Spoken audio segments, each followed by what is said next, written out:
Assalamu alaikum wa rahmatullahi wa barakatuh.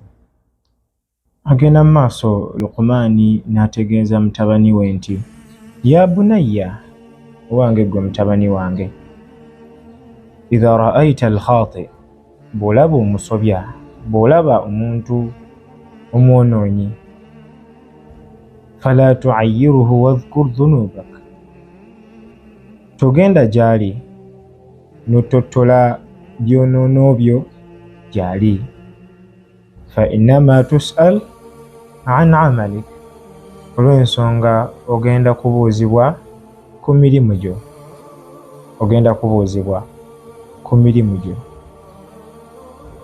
Most of the times twagala nnyo okulaba abantu ebiseera ebisinga be tuba tukoze amazambi nabo, n'ojja n'otuula n'omutottolera amadambi go, engeri gy'okakasa nti mbu a feeling free mbu naye madambi munno.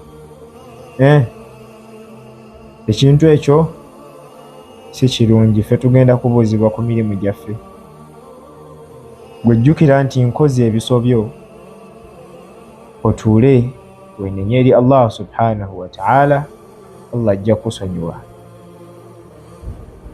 Allah subhanahu wa ta'ala bw'akusattara, bw'akubikkirira ng'okola eddambi, ekiro bwe bukya ku makya ate tojja eddambi eryo Allah subhanahu wa ta'ala lyakubikkiridde ate n'olyanja eri abataabaddewo, walikoze weekwesa ate wamaze olikola n'ovaayo n'olyogerako.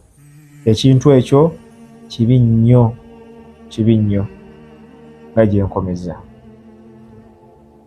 Assalamu alaikum wa rahmatullahi wa barakatuh.